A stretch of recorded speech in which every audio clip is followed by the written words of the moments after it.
Разкажи, говори 2 минути за момчето твоето даскало. Ми значи, какво да кажа. Имам малко момчета приятели от моето даскало. Това са Камен, Росен, Данис, Сами, Мето,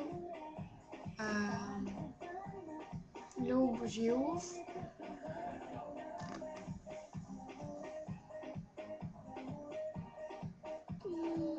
Пешо. От нашия клас почти всички момчета. И да, и още някакви момчета. Какво да кажа за тях? Те са супер пичове. Понякога се държат по-добре, отколкото момичетата. И са по-големи пичове.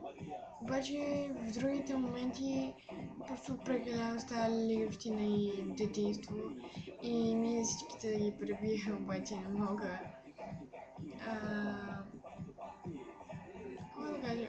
Не знам какво да кажа, защото аз много ги харесвам като хора. Някои са прекалено надути, обаче никога не са прекалявали, никога не са си мислили за нещо повече и това ми харесва в тях. Докато точно това при момичетата е най-големия негатив.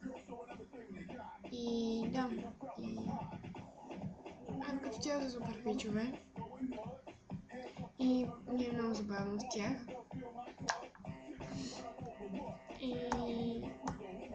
И ако някой ще ми липсва от пъчемъга, това са те. С техните глупости, с всичко, което са правили и момичетата. И нищо друго.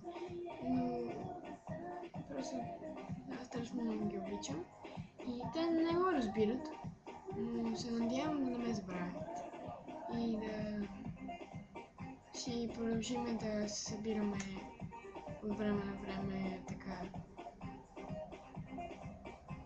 в стаите на някаква екскурзия или да се организираме да ходим на лагер или нещо такова.